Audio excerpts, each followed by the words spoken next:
నేర్చుకొనుటకు నీ యొద్ద యేసు కూర్చుండి విందునయ్యా. Praise the lord. ప్రభునందు ప్రియమైన దేవుని బిడ్డలారా, మరోసారి మీ అందరికి వందనాలు. ఈ అపోస్తలుల జీవితాలను గురించి మనము ధ్యానిస్తున్నాం కొన్ని దినాలుగా. ఈ బోధలను వింటూ మీరు బలపరచబడుతున్నందుకే ఎంతో సంతోషం.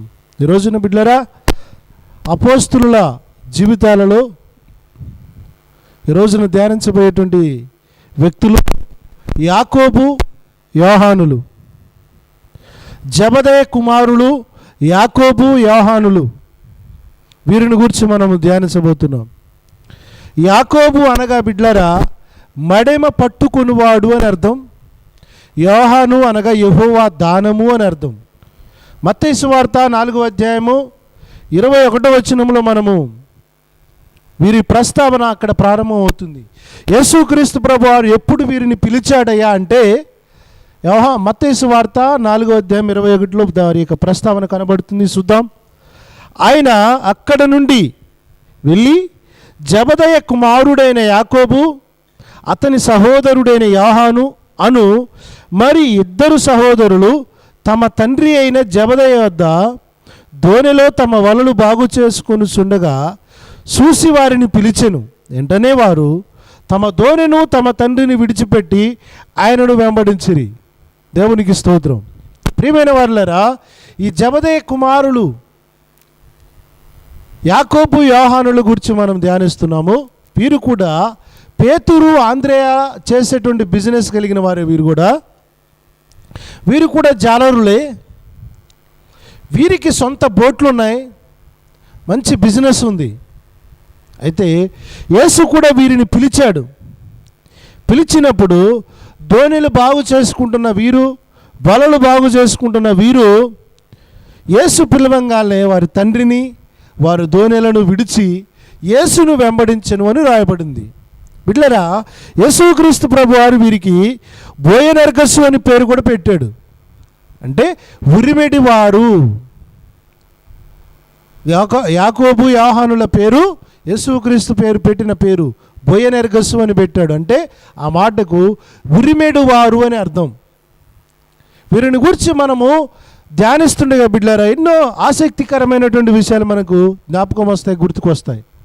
వీరు చేపల వృత్తిలో నుండే, జాలరి వృత్తిలో నుండే యేసు ప్రభువును వెంబడించారు. జాలరి వృత్తిలో నుండే క్రీస్తు ప్రభువును సేవించారు. వీరు క్రీస్తు పట్ల ఎంతో మక్కువ కలిగిన వారు. బిడ్డలారా, యేసు ప్రభు వారు పిలిచిన వెంటనే తండ్రిని వదిలారు, వ్యాపారాన్ని వదిలారు. ఎందుకయ్యా అంటే యేసుక్రీస్తు ప్రభు వారంటే వీరికి చాలా ప్రేమ. ఎంత ప్రేమ అంటే యేసు ప్రభు వారిని ఎవరైనా ఏదైనా మాట అంటే ఏది చేయడానికైనా రెడీ అయిపోతారు వీళ్ళు. అంత ప్రేమ కలిగిన వారు యాకోబు, యోహాను. రోషం కలిగిన వారు. యేసు అంటే అంత పిచ్చి వాళ్ళకి. వీరికి ఉరిమిడి వారు అని యేసు ప్రభు వారు ఎందుకు పేరు పెట్టారే అంటే లూకాసు వార్త 9:53లో యేసుక్రీస్తు ప్రభు వారు ఒకనాడు ఆయన యెరూషలేముకు వెళ్ళాలని ఆశ కలిగిన వాడై ఉంటాడు. వెళ్ళాలని ఆశ కలిగి ఉంటే అక్కడ ప్రజలు యేసు ప్రభువును రానివ్వరు. అంటే రానివ్వకుండా ఆయనను అభ్యంతరపరిచి ఆయనను బాధ పెడుతుంటే అప్పుడు వీరు ఏమంటారో తెలుసా బిడ్డలారా? ప్రభువా, ఆకాశము నుండి అగ్నిని దించి వీరిని దహించున్నట్లుగా మాకు ఆజ్ఞేయ అంటారు. దేవునికి స్తోత్రం. ప్రభువును చేర్చుకొని వారు అంటే యాకోబు, యోహానులకు కోపం.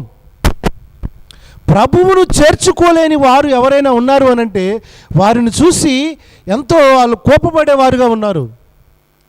చూడండి ఏమంటున్నారో వాళ్ళు, ఆకాశము నుండి అగ్ని మేము దించి వీరిని దహించున్నట్లుగా మాకు శక్తి అయ్యా అంటే యేసుప్రభు వారు అంటాడు, నేను నశింపజేయడానికి రాలేదు, రక్షింపజేయడానికి వచ్చాను అని వారిని ఆపుతాడు. చూడండి బిడ్డలారా, యేసయ్య అంటే ఎంత ప్రేమ వీరికి, ఎంత గౌరవం వీరికి, ఎంత ప్రేమ, ఎంత గౌరవము అని అంటే బిడ్డలారా, ఆకాశము నుండి అగ్నిని దించిన సేవకుడు ఎవరండి బైబిల్లో? మనందరికీ తెలుసు, ఏలియా. ఆకాశము నుండి నేనే కాక దైవజనుడనైతే అని ఆకాశము నుండి ఆజ్ఞాపించి అగ్నిని దించి శత్రు సైన్యాన్ని కాల్చివేసినటువంటి సేవకుడైనటువంటి అగ్ని ప్రవక్త ఏలియా లాంటి పవర్ను వాడుకోవాలని వీళ్ళు ప్రయత్నం చేస్తున్నారు. ఆకాశము నుండి అగ్నిని దించాలనేటువంటి ఫైర్ వీరి యొక్క హృదయంలో వీరు కలిగి ఉన్నారు. They have fire as like the prophet Elijah. వీరు ఇంత ఫైర్ ఎందుకు కలిగి ఉన్నారంటే యేసు అంటే అంత ప్రేమ వీరికి. యేసును ప్రేమించేవాడు బిడ్లరా, యేసును ప్రేమిస్తూ ఉండేవారు ఈ లోకంలో ఎవరిని లక్ష్య పెట్టరు బిడ్లరా, ఎవరిని కూడా లక్ష్య పెట్టరు. కారణం ఏమనగా యేసు అంటే అంత మక్కువ, అంత ప్రేమ వీరికి. ఆకాశం నుండి అగ్నిని దించాలనే కోపం వీరికి. ఆకాశం నుండి అగ్నిని దించడం అంటే మామూలు విషయమా? వీరు ఎంత ప్రభువును ప్రేమిస్తున్నారు అని అంటే అంతగా ప్రేమిస్తున్నారు. అందుకనే యేసుక్రీస్తు ప్రభువారు కూడా వీరిని ఎక్కువగా ప్రేమించాడు. మనం చూస్తే బిడ్డలారా, రూపాంతరపు కొండ మీదకి కానివ్వండి, యాయీరు కుమార్తె చనిపోతే ఆ బిడ్డను బ్రతికించడానికి కానివ్వండి, యేసుక్రీస్తు ప్రభువారు తన శిష్యులలో వీరినే ప్రత్యేకంగా వెంట పెట్టుకుని వెళ్ళాడు. రూపాంతరపు కొండ మీద కూడా యాకోబు యోహానులు ఉన్నారు, జబదయి కుమారులైన యాకోబు యోహానులు. అంటే ప్రభువును ప్రేమించే వారిని ప్రభువు ప్రేమిస్తాడు. వాక్యం చెప్తుంది, దేవుని యొద్దకు మీరు రండి, అప్పుడు ఆయన మీ యొద్దకు వచ్చును. ఇప్పుడు ఒక సేవకుడిగా నేను చెప్తున్నాను, మీరు ప్రభువును ప్రేమిస్తే మీరు ప్రభువు చేత ప్రేమించబడతారు. దేవునికి స్తోత్రం. ప్రభువు ప్రేమిస్తే బిడ్లరా తను ఎంతగా గౌరవిస్తాడంటే రూపాంతరపు కొండ మీద తన అనుభవాన్ని, తన శక్తిని, తన ఔన్నత్యాన్ని వీరికి చూపించాలనుకున్నాడు. అందుకనే రూపాంతరపు కొండ మీదకి అందరిని అలౌట్ చేయలేదు. ఓన్లీ పీటర్, యాకోబు, యోహానులు వీరు మాత్రమే అనుమతించబడ్డారు రూపాంతర కొండ మీదకి. వారిలో వీరు ఉన్నారంటే యేసుక్రీస్తు ప్రభువారు ఎంత ప్రేమిస్తున్నాడని అర్థమవుతుంది మీకు. ప్రభువు ప్రేమిస్తే బిడ్లారా మనల్ని రూపాంతరపు అనుభవంలోనికి నడిపించగలడు ఆయన. మన జీవితాలు ట్రాన్స్ఫర్మేషన్ కాగలవు. ఎందుకు 10 సంవత్సరాలు, 15 సంవత్సరాలు, 20 సంవత్సరాలని యేసు ప్రభు నమ్ముకున్నామని డబ్బలు కొట్టుకుంటున్నారు, కానీ వారి జీవితంలో మార్పు లేదు. తొండ ముదిరితే ఊసర వెళ్ళవుతుందని విశ్వాసులు ముదిరితే అవిశ్వాసులు అవుతున్నారు ఈరోజు. ప్రభువును ప్రేమించి రూపాంతరపు అనుభవంలోనికి ఈ రోజున సంఘాలు, విశ్వాసులు రావడం లేదు. దానికి గల కారణమేమనగా ప్రభువుతో వ్యక్తిగతమైన సంబంధం లేదు, ప్రభువు కోసం ఏదైనా చేయాలనే మనసు లేదు. ఈరోజు ప్రభువు కోసము ఏదైనా నేను చేయాలి, చేస్తాను అనేటువంటి వారిని ప్రభు వదిలిపెట్టడు బిడ్లరా. వారి జీవితాలను యేసయ్య రూపాంతరపు అనుభవంలోనికి నడిపిస్తాడు. ఆయన రూపాంతరపు అనుభవాలు ఈ రోజున నేటి క్రైస్తవ్యానికి లేదు. వారి జీవితాలు ఎన్ని సంవత్సరాలైనా ఆచారమైనవే. కులపరంగా పూజిస్తారు, మతపరంగా ఆరాధిస్తారు, ఆచార సంబంధంగా ప్రభువును స్తుతిస్తారు. రూపాంతరపు లేని అనుభవాలన్నీ ఇలాగే ఉంటాయి బిడ్లరా. యాకోబు యోహానులను ఎందుకు రూపాంతరపు కొండ మీదకి తీసుకెళ్ళాడంటే తను ప్రేమించేవారు ఆచారంగా ఉండకూడదు, లోక సంబంధంగా ఉండకూడదు, వారి జీవితాలు మార్చబడాలి. యేసు వారి యొక్క ప్రయత్నం అది. అందుకనే వారిని తీసుకెళ్ళాడు. రూపాంతరపు అనుభవంలో వారిని బలపరిచాడు. రెండవది, యాయీరు కుమార్తె చనిపోయినప్పుడు కూడా శిష్యులలో వీరినే తన వెంట పెట్టుకొని వెళ్ళిపోయాడు, తన వెంట పెట్టుకొని. చూడండి, లూకా రాసిన సువార్త 5వ అధ్యాయము 8వ అధ్యాయము 51వ వచనాన్ని మనం చూస్తే అక్కడ కుమార్తె చిన్నబిడ్డ చనిపోతే గదిలోనికి యేసుక్రీస్తు ప్రభువారు 8:51లో పేతురు, యోహాను, యాకోబు అని వారిని, ఆ చిన్నదాని తల్లిదండ్రులు తప్ప మరెవరునూ ఆయన లోపలికి రానియలేదు. చూడండి, పేతురును, యోహానును, యాకోబును వీరిని తప్ప, వారి తల్లిదండ్రులను తప్ప ఎవరిని కూడా పాప చనిపోతే ఆ గదిలోనికి రానికుండా యేసు ప్రభువారు జాగ్రత్త పడ్డాడు. అంటే అక్కడ యేసు ప్రభువారు తన మహిమను వీరికి చూపించాలి. ఆయన యొక్క గొప్పతనం ఏంటో వీరికి తెలియాలి కనుక ఒంటరిగా తీసుకెళ్ళిపోయాడు. యేసుతో ఒంటరిగా ఉన్నవారు బిడ్డలారా ఆయన మహిమను గురించి ఎక్కువగా తెలుసుకోగలుగుతారు. యేసు ప్రభువారుతో ఎక్కువ ఏకాంతపు అనుభవం ఎవరికి ఉంటే వారు బిడ్డలారా వారు దేవుని మహిమను గౌరవిస్తారు, దేవుని యొక్క శక్తిని గౌరవిస్తారు. అందుకని యేసు ప్రభువారు ఈ చిన్న బిడ్డ చనిపోతే వీరిని మాత్రమే తీసుకుని వెళ్ళి ఆ బిడ్డను లేపి తల్లిదండ్రులకు అప్పగించాడు. యేసు ప్రభువారు తను ప్రేమించేటువంటి వారికి తన మహిమను వెల్లడిపరిచే దేవుడు, తన మహిమను బయలుపరిచే దేవుడు. యాకోబు యోహానులను ఎందుకు ప్రభువారు ఇంతగా ఆయన ప్రేమిస్తున్నాడంటే వారు ఈయనని ప్రేమించారు కనుక ఆయన వీరిని ప్రేమిస్తున్నాడు. నీవు కూడా ఈ రాత్రి ఈ రోజున ప్రభువును ప్రేమించి చూడు, ప్రభువుకు మనసిచ్చి చూడు, ప్రభువు నీ జీవితంలో అద్భుతమైన కార్యాలు చేస్తాడు ఆయన. ఆమేన్. ప్రభువు కోసం నువ్వేం చేయగలుగుతున్నావు బిడ్డ? దేవుని సేవ కోసము నువ్వేం చేయగలుగుతున్నావు? ఆదివారం వచ్చి 10 రూపాయల కానికేసి నేను కూడా ప్రభువు బిడ్డనేలే అనుకుంటున్నావా? నేను కూడా ప్రభువు బిడ్డనేలే అని 4 పాటలు పాడి చప్పట్లు కొట్టి ఆరాధన అయిపోవని ముసుకేసుకుని ప్రార్థన చేసి వెళ్ళిపోతున్నావా? ప్రభువు మనసు నీకు తెలియకుండా, ప్రభువు కోసం నువ్వు ఏమి చేయకుండా ఆయన నీ జీవితంలో ఏమి చేయడు. ప్రభువు నీకు ఏదైనా చేయాలంటే నువ్వు దేవుని కోసం ఏదో ఒకటి చేయాలి. ఆమేన్. ప్రభువు కోసం నువ్వేం చేయగలుగుతున్నావు ఈరోజు? నేను అడుగుతున్నాను, యేసు సేవ నిలవబడడానికి నీ గ్రామంలో నీ పట్టణంలో ఏం చేస్తున్నావు? నువ్వు దేవుని కోసం ఏమి చేయకపోతే ఆయన నీకు ఏమి చేయడు. నీ జీవితంలో అద్భుతాలు, నీ కుటుంబంలో అద్భుతాలు ఆగిపోవడానికి గల కారణం ప్రభువును ప్రేమించే మనసు నీకు లేదు, ఆయన సేవను ప్రేమించే మనసు నీకు లేదు కనుకనే ఆయన నిన్ను ప్రేమించడము వాడుకోవడం పక్కన పెట్టేశాడు. అందుకనే తనను ప్రేమించిన యాకోబు యోహానులను అద్భుతమైన అనుభవాల గుండా యేసు ప్రభువును నడిపిస్తున్నాడు. జాలరులుగా ఉన్న వీరిని పిలిచాడు, రూపాంతరపు కొండ మీద రూపాంతరపరిచాడు తమ జీవితాలను, ఒంటరిగా తీసుకెళ్ళి మహిమను బయలుపరిచాడు. ఇప్పుడు చివరిగా ఇంత అనుభవంలోనికి వచ్చిన వీరు ఆత్మీయంగా ఎదుగుతున్నారు, ఆత్మీయంగా బలపరచబడుతున్నారు. ఈ సందర్భంలో యేసు ప్రభువారు అంటాడు,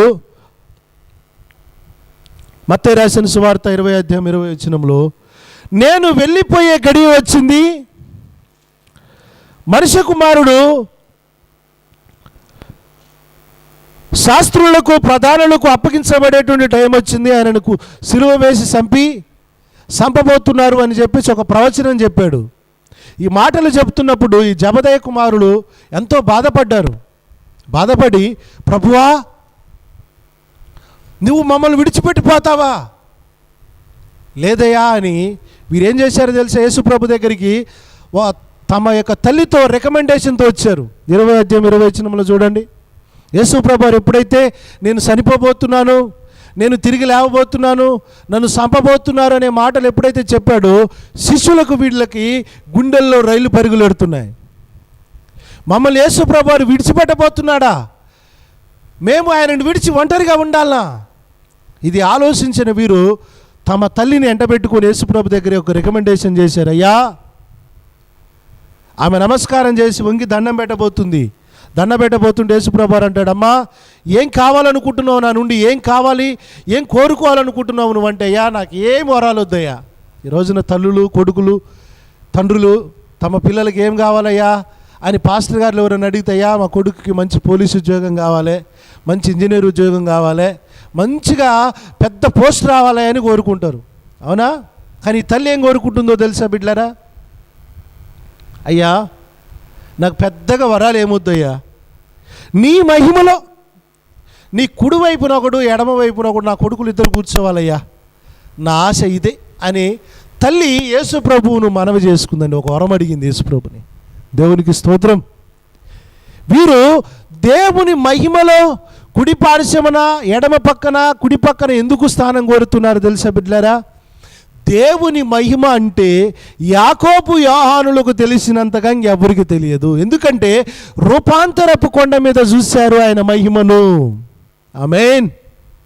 ఈ రోజున దేవుని మహిమ తెలియకుండా ఎన్ని సంవత్సరాల నుండి నువ్వు ప్రార్థనకు వచ్చిన వ్యర్థమే. దేవుని మహిమ ఏంటో వీళ్ళకి తెలుసు కాబట్టి తమ తల్లిని ఎంట పెట్టుకొని వచ్చి మనవి చేసుకుంటున్నారు.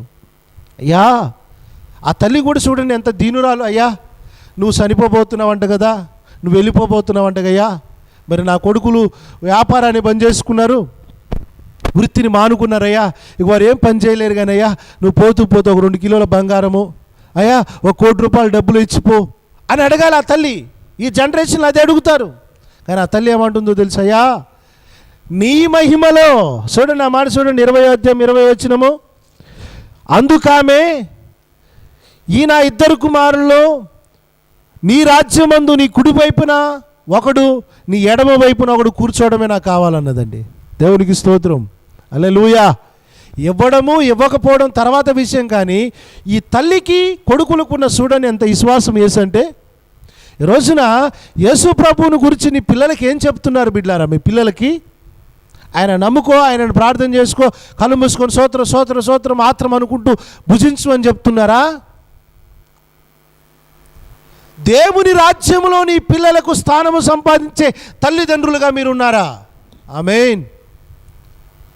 నీ పిల్లలకు దేవుని రాజ్యంలో చోటును కల్పించే తల్లిదండ్రులుగా మీరు లేకపోతే మీరు స్వార్థపరులైన తల్లిదండ్రులే. ఈ మాటను చెప్పడంలో ఎలాంటి సందేహం లేకుండా, మర లేకుండా నేను మీతో మాట్లాడుతున్నాను. దేవుని రాజ్యంలో నీ కుటుంబానికి అవకాశం ఉంది, చోటు ఉంది. నీ రాజ్యములో, ఆయన రాజ్యములో నీ కుటుంబానికి చోటు ఉంది అని నువ్వు గమనించి నీ పిల్లలను యేసు కోసం పెంచుతున్నావా సోదరి సోదరుడా? ఓ ప్రియమైన తల్లిదండ్రులారా, నీ పిల్లలు మద్యానికి బానిసలై, చీకటి బ్రతుకులకు అలవాటై, సినిమాలు చూస్తూ, మద్యాన్ని సేవిస్తూ, సిగరెట్ తాగుతూ చీకటి బ్రతుకులు బ్రతికి అర్ధరాత్రి వరకు రాని నీ పిల్లలను నువ్వు గుర్తిస్తున్నావా? నీ పిల్లలు బిజీతో అర్ధరాత్రి నైటు రావడం వల్ల నీ ఇంటికి, స్నేహితులతో పబ్బాలు గడిపి పబ్లిక్లో త్రాగుబోతులుగా తిరుగుబోతులుగా అలవాటయ్యి వారు అర్ధరాత్రి వస్తున్నారు, మీరు పడుకున్నాక నోట్లో సోపేసుకునే అనుభవం నుండి వచ్చిన వాడిని నేను. మనుషుల భయము ఏ లెష మాత్రం లేని వ్యక్తిగా ఉన్న నన్ను క్రీస్తు ప్రభువారు పట్టుకున్నాడు. ఆమేన్. ఈ రోజున దైవ భయం కలిగిన వాడిగా నేను మీకు బోధిస్తున్నాను. మీ పిల్లలకు దేవుని రాజ్యంలో చోటు ఉంది. హల్లెలూయా. ఈ జబదయ కుమారుల తల్లి యేసును మనవి చేసుకున్నట్లుగా మీ పిల్లల కోసం మీరు కూడా యేసు ప్రభు రాజ్యంలో చోటు కావాలని మీరు అడిగితే మీ పిల్లలు ఖచ్చితంగా దీవించబడగలరు, వారు ఆశీర్వదించబడగలరు. భక్తి కలిగిన తల్లిని తండ్రిని కలిగిన ఏ కుమారుడు ఏ కుమార్తె బీదది కాదు, అనాథ కాదు, దరిద్రులే మాత్రం కారు. భక్తి కలిగిన తల్లిదండ్రులు ఉన్న ఏ పిల్లలు కూడా దరిద్రులుగా ఈ లోకంలో ఉండిపోరు. ఆమేన్. మీ పిల్లలు ఇంకా శాపములో, ఇంకా లోకములో నివసిస్తున్నారంటే దానికి కారణం ఎవరో తెలుసా? భక్తి చేయడం చేతగాక సుత్తెలు లోక వ్యవహారం చెప్పుకుంటూ జీవిస్తున్న మీరే మీ కుటుంబాలకు శాపంగా మారిపోయారు. ఈ జబదయ కుమారులు క్రీస్తు యొక్క మహిమ తెలుసు వీరికి, దేవుని రాజ్యములో మహిమ తెలుసు వీరికి. యేసును విడిచి ఉండలేని వీరు యేసును డైరెక్ట్గా అడగలేక తమ తల్లితో వచ్చారు. అందుకనే ప్రియమైన వారులారా, నీ కుటుంబంలో భక్తి ప్రార్థించే తల్లి ఉందా? నువ్వు ఎంతో ధన్యుడవు, ధన్యురాలవు. నీ ఇంట్లో ప్రార్థించే తండ్రి ఉన్నాడా? నువ్వు వారిని, నీ తండ్రిని బట్టి ఎంతో దీవించబడ్డావు. ఒకవేళ నీవు భక్తి కలిగిన తల్లిదండ్రులు ఉండి కూడా అవిశ్వాసములో, తిరుగుబోతుగా, త్రాగుబోతుగా లోకములో నువ్వు జీవిస్తుంటే అది ఇంకా నీ శాపమే. నీ తల్లిదండ్రులు చేసే ప్రార్థన నీవు మార్చబడాలి, మహిమకు తన రాజ్యంలో నీకు చోటు సంపాదించుకోవాలి. అదే అర్థవంతమైన జీవితము. ప్రియమైన వారులారా, ఇంత గొప్ప సేవను, ఇంత గొప్ప అనుభవాలను కలిగిన యాకోబు, యోహానులు వీరిని యేసు ఎందుకు పిలిచాడు తెలుసా? మనుషులను పట్టడానికి పిలిచాడు. వ్యక్తిగతమైన దేవునితో సంబంధాన్ని కలిగిన వారు వీరు. దేవునితో వ్యక్తిగత సంబంధం లేనన్ని రోజులు బిడ్లారా, యేసు ప్రభువును ఎంతమంది వెంబడించిన వారు ఆచార సంబంధమైన క్రైస్తవులుగా ఉంటారు, కానీ భారమైన క్రైస్తవులుగా, ఉరిమేడి క్రైస్తవులుగా ఉండలేరు బిడ్లారా. యేసును దూషిస్తుంటే, యేసును తప్పుగా మాట్లాడుతుంటే ఈ రోజున చీమ కుట్టినంత రోషము ఈ రోజున క్రైస్తవులకు లేదో తెలుసా? నాకెందుకులే అనేటువంటి తత్వము మనలో ఉన్నది కాబట్టి యేసయ్య మనల్ని వాడుకోవడాన్ని వదిలిపెట్టాడు. లేదు, నా దేవుణ్ణి దూషించి నా దేవుని ప్రజలను దూషించే ఈ సున్నతి లేనివాడు వీడు ఎంత అని ఆనాడు దేవుని కోసం రోషం కలిగి లేచిన దావీదు లాంటి వారు ఉంటే బిడ్డలారా, ఆయన ఎప్పుడు ఎవరిని వదిలిపెట్టాడు. యేసును చేర్చుకోవడానికి ఇష్టపడని యెరూషలేము ప్రజలను చూసి ఆకాశము నుండి అగ్నిని దించి వీరిని దహించేద్దామంటే యేసు కోసం వీరు ఎంత తాపత్రయం కలిగి ఉన్నారు. యేసు అంటే వీరికి ఎంత ప్రేమ ఉంది. ప్రియమైన వారులారా, మీరు గమనించాలి. యేసును ప్రేమిస్తావా, లేక లోకముతోనే నలుగురితో నారాయణ గుంపులో గోవిందమని విశ్వాసం జరిగిస్తావా? యాకోబు యోహానులైతే వీరు యేసు కోసం ఉరిమెడి వారిగా, అపోస్తలులుగా పిలువబడ్డవారిగా, రోషం కలిగిన వారిగా ఉన్నారు. హల్లెలూయా. వీరు అపోస్తలులు అనడానికి ఒక నిదర్శనం ఏంటంటే బిడ్డలారా, వీరు మేడగదిలో అపోస్తల కార్యాలు 1:13 యేసుక్రీస్తు ప్రభువారు పరలోకానికి ఆరోహణమైపోతున్న సమయంలో ఆయన చెప్పిన వాగ్దానము, పైనుండి మీకు శక్తి వచ్చే వరకు మీరు కనిపెట్టుకుని ఉండమన్న ఆ వాగ్దానం కోసము వీరు కూడా మేడగదిలో కనిపెడుతున్నారు. ఆమేన్. మేడగదిలో అప్పర్ రూములో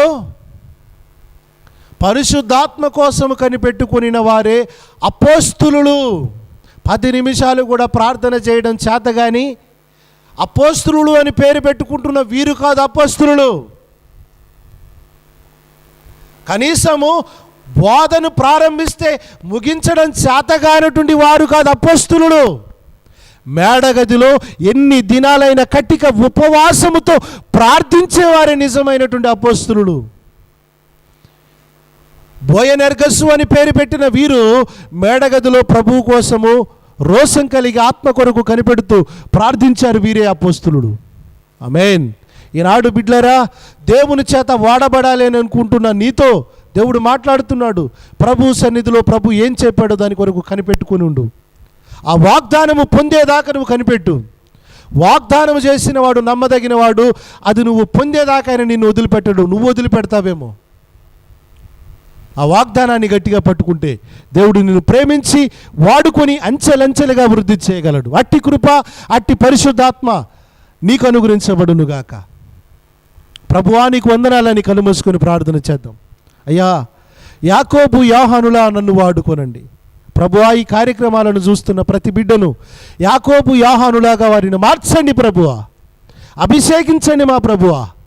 వ్యక్తిగతమైన అనుభవాన్ని దయచేయండి మా ప్రభువా. రూపాంతరపు అనుభవాన్ని దయచేయండి మా ప్రభువా.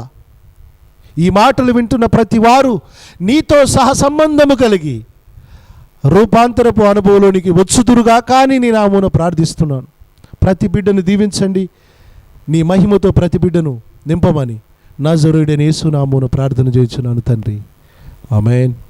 Praise the lord. అందరికీ వందనాలు బిడ్డలారా. మన ప్రభువు రక్షకుడు యేసుక్రీస్తు నామములో మరోసారి మీకు వందనాలు. May God bless you. దేవుడు మిమ్మల్ని అందరూ దీవించును కాక. ఆమేన్.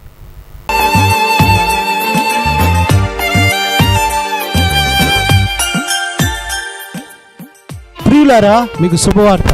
డిసెంబర్ 22 మంగళవారం సెమీ క్రిస్మస్ వేడుక గరడేపల్లి మండలం సర్వారం నందు బేతేల్ గాస్పల్ చర్చ్ గ్రౌండ్ నందు మధ్యాహ్నము 11 గంటల నుంచి 2 గంటల వరకు నిర్వహించబడును. ఈ సభ యందు, ఈ సెమీ క్రిస్మస్ నందు ప్రభువును మహిమపరిచి అనేక దైవజనులు, ఆత్మపూర్ణులైన దైవజనులు ఈ కార్యక్రమంలో వాక్యాన్ని బోధిస్తారు, ఆత్మీయంగా బలపరచడానికి. అలాగే దూర ప్రాంతం నుండి రావడానికి చాలా మంది ఆశ కలిగి మమ్మల్ని చూడాలని, మా పరిశీలన దర్శించాలని మాకెంతో మంది ఫోన్లు చేస్తున్నారు. అయితే మీ కొరకే ఈ కూడికను ప్రత్యక్షంగా మిమ్మల్ని కలుసుకోవడం కోసము రాత్రి కాలం అయితే ఇబ్బంది అవుతుంది కనుక పగలు సమయంలోనే మీకు ఆహ్వానము పలుకుతున్నాము. డిసెంబర్ 22 మంగళవారము 11 గంటల నుంచి 2 గంటల వరకు ఈ సెమీ క్రిస్మస్ వేడుక జరుగుతుంది. మీలో ఆసక్తి కలిగిన ప్రతి ఒక్కరిని మేము ఆహ్వానిస్తున్నాం. ఈ కూడికనందు అనేక బీదలైనటువంటి విధవరాండ్రకు, అనాథ పిల్లలకు, ఇంకా పేదలైనటువంటి వారికి వస్త్రాల పంపిణీ జరగడం కొరకు కూడా మేము ప్రార్థన చేస్తున్నాం. నిజమైన భక్తి అంటే ఏమిటో తెలిసినటువంటి క్రైస్తవులంగా ఈ కార్యక్రమాన్ని చేపడుతున్నాం. మీలో ఎవరైనా ప్రేరేపించబడిన వారు మీ చేతుల మీదుగా పేదలకు విధవరాండకు వస్త్రాలను డిస్ట్రిబ్యూట్ చేయాలని మీరు ఆశిస్తే మాకు ఫోన్ చేయండి. మీ చేతుల మీదుగానే వారికి మేము వస్త్రాలను అందించడం జరుగుతుంది. ఎన్నో వందల మందికి చేయాలని ఈ క్రిస్మస్ ఆనందంలో అనేకులను పాలిభాగస్తులు చేయాలని ప్రయత్నాన్ని చేస్తున్నాం. కనుక దయచేసి మీలో ఎవరైనా ఆశ కలిగి ఉంటే ఈ కార్యక్రమంలో కూడా మీరు భాగస్వాములు కావచ్చు. అలాగే డిసెంబర్ 25 క్రిస్టమస్ ఆరాధన హుజూర్ నగర్ పట్టణమునందు గల టౌన్ హాల్ నందు మధ్యాహ్నము 11 గంటల నుంచి 2 గంటల వరకు టౌన్ హాల్లో మీరు ఏ చర్చికి వెళ్ళని వారైతే ఒకవేళ మీరు క్రిస్టమస్ ఆరాధనలో పాలు పొందాలని ఆశిస్తూ ఉన్నట్లయితే మీకోసమే ఈ ఆహ్వానము. ఈ కార్యక్రమంలో మిమ్మల్ని కూడా ఆహ్వానిస్తున్నాము. ఈ క్రిస్టమస్ ఆరాధనలో కూడా అనేకమైనటువంటి బీదలకు విధవరాండ్రకు అనాథ పిల్లలకు దిక్కులేని వారికి వస్త్రాలను పంపిణీ చేయడం జరుగుతుంది. కనుక మీలో ఎవరైనా ప్రేరేపించబడిన వారు ఉంటే రావాలి అనే ఆశ కలిగి ఉంటే ఈ శుభవార్త మీకే. హుజూర్ నగర్ పరిసర ప్రాంతాలలో నివసిస్తూ ఉన్న ప్రజలను ఈ క్రిస్టమస్ ఆరాధనకు మేము ఆహ్వానిస్తున్నాము. దేవుడు మిమ్మలను మీ కుటుంబాలను దీవించును గాక. దేవుడు మిమ్మలను ఈ కుటుంబానికి ఈ కార్యక్రమాలను మీ కుటుంబాలతో ఆహ్వానిస్తున్నాడు. అందరూ కూడా తప్పక పాలు పొంది క్రిస్టమస్ ఆనందాన్ని ఆశీర్వాదాన్ని మీరు తప్పక పొందగలరని ఒక సేవకుడిగా మీకు మనవి చేసుకుంటున్నాను. May God bless you. దేవుడు మిమ్మల్ని దీవించును గాక.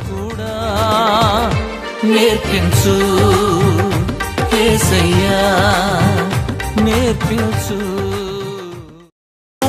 సత్యమును నేర్పించి లోక జ్ఞానులిరుగని దైవ జ్ఞానమిచ్చినావయ్యా.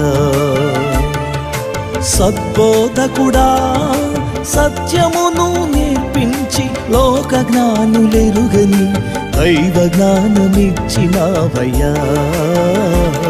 నా సంపదలా కనివి నీవయ్యా, నా యేసయ్యా సర్వస్వము నీవేనయ్యా.